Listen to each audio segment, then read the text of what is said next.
Et non un Dieu qui adopte. Un Dieu qui s'adapte. Le musicien américain disait, Louis adapte, ne veut adopter. Toujours adapté, jamais adopté. C'est Dieu qui s'adapte. Dans l'histoire de Adam et Ève, qui nous pose ça. Après leur, on va dire, leur bêtise, ils sont partis se cacher. Dieu est revenu pour voir, les visiter.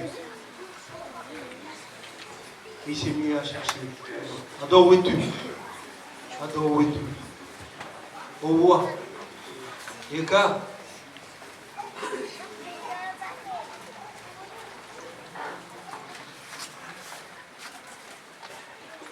où es-tu dans ta famille?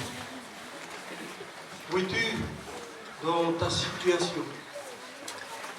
Où es-tu dans ta culture? Où es-tu dans cette société qui avance?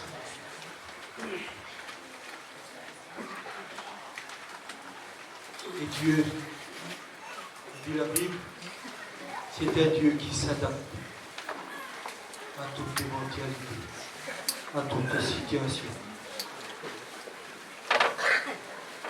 Donc il dit s'adapte, dit aussi un Dieu qui se met en mouvement. Un Dieu qui ne reste pas statique, loin, mais un Dieu qui se met en marche aux côtés de son peuple. Un Dieu qui s'adapte, ça veut dire qui change d'avis.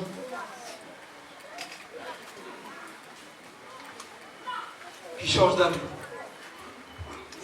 Qui change de posture selon la situation.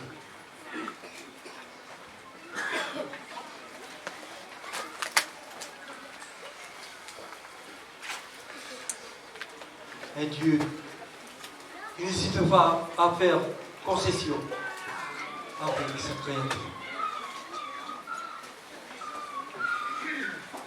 Voilà pourquoi on dit que Dieu est un Dieu d'amour. Donc, à chacun et chacune, nous vivons notre propre histoire, personnelle, commune.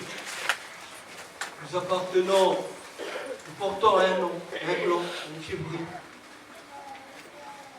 Et nous vivons aussi des moments difficiles dans notre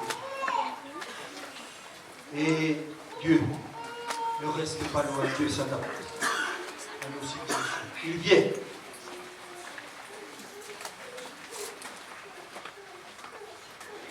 Dans l'histoire de Caïn, après avoir commis l'irréparable, Dieu vient. Encore une fois, Dieu s'adapte. Dieu dit, où est ton frère? Dieu dit à chacun et chacune de nous aujourd'hui, où est ton frère? Qu'as-tu fait de ton frère?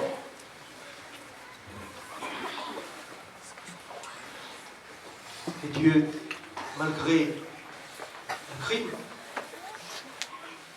ne va pas pour autant maudire. Dieu va encore changer de posture. Dieu va encore faire concession avec Caïn.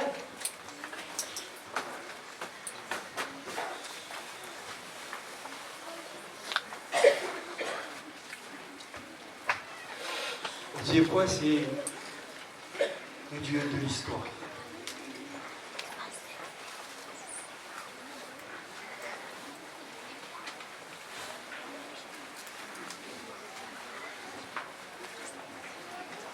Dieu dit à Moïse, tu parleras ainsi aux enfants d'Israël. L'Éternel, le Dieu de vos pères, le Dieu d'Abraham, le Dieu d'Isaac et le Dieu de Jacob, m'envoie vers vous. Voilà mon nom pour l'éternité. Voilà mon nom de génération en génération. le Dieu de l'histoire. Un commentaire rabbinique commente ce texte en disant, mais pourquoi est-il écrit le Dieu d'Abraham, le Dieu d'Isaac, le Dieu de Jacob? Pourquoi le mot Dieu est-il répété chaque fois? Au lieu de faire simple, le Dieu d'Abraham, d'Isaac et de Jacob. Pourquoi à chaque fois le Dieu, la répétition de Dieu, Dieu d'Abraham, Dieu d'Isaac, le Dieu de Jacob? Alors il répond à sa question. C'est pour nous enseigner que le Dieu d'Abraham n'était pas le même que le Dieu d'Isaac. Mais le Dieu d'Isaac n'était pas le même que le Dieu de Jacob. Chaque génération approfondit sa connaissance de Dieu. Et Dieu se révèle nouveau à chaque personne. Donc le Dieu de l'histoire, le Dieu de l'histoire de notre humanité, le Dieu qui marche aux côtés de son peuple, le Dieu qui fait chemin avec l'humanité.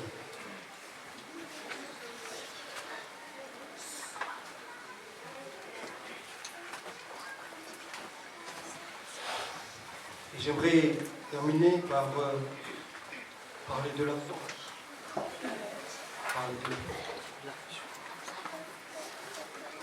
Et la foi de Judas. On parle de la foi de Judas. Qu'a fait Judas? Qu'a fait Judas?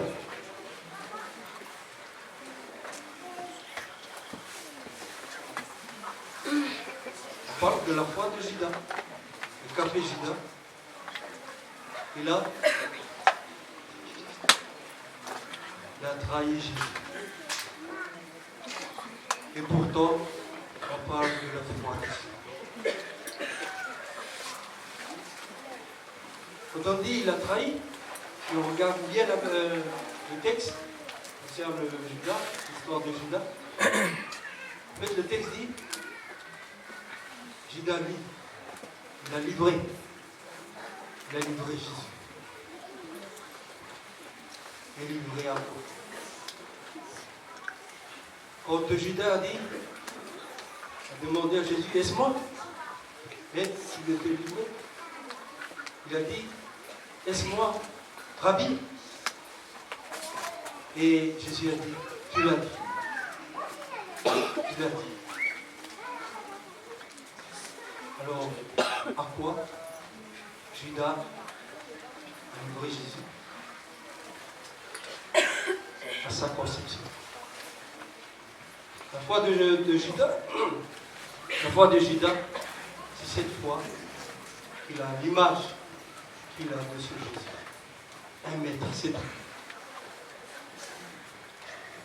Et Judas n'est pas le traître et puis les autres disciples, les héros. Non, tous les disciples vont livrer Jésus à leur propre image. Ils ne veulent pas, la foi de Judas, c'est qu'il ne veut pas changer. On dit Edou, rien à ça. Judas est resté sur sa foi, c'est-à-dire son image de Jésus. Il veut que Jésus soit un auteur, pas autre chose. Et il est resté fixé. Voilà la foi de Judas. Rester fixe. Et rester fixe, c'est d'abord la suite. C'est l'amour.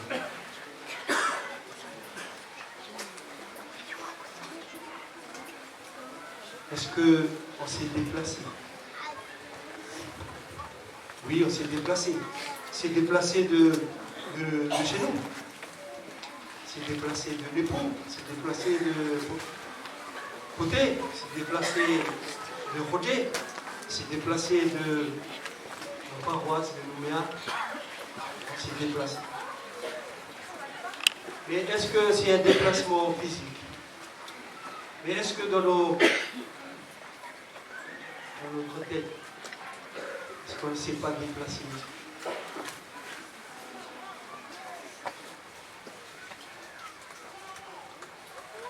Avons-nous perdu nos repères? Ou devons-nous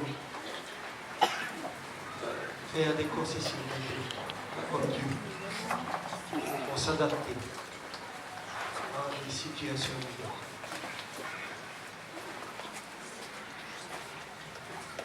Attendons-nous de cette fête de Pentecôte, ici à Fadila, le berceau de la lumière, comme disait le président, un retour à la source.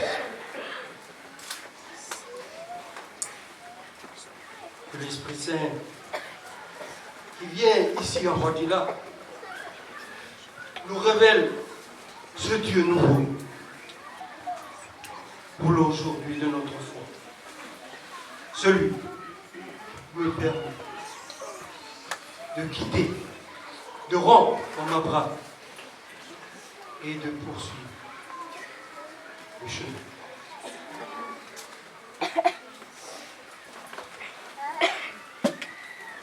Je souhaite la doigt de Fadila. Vous allez vous déplacer.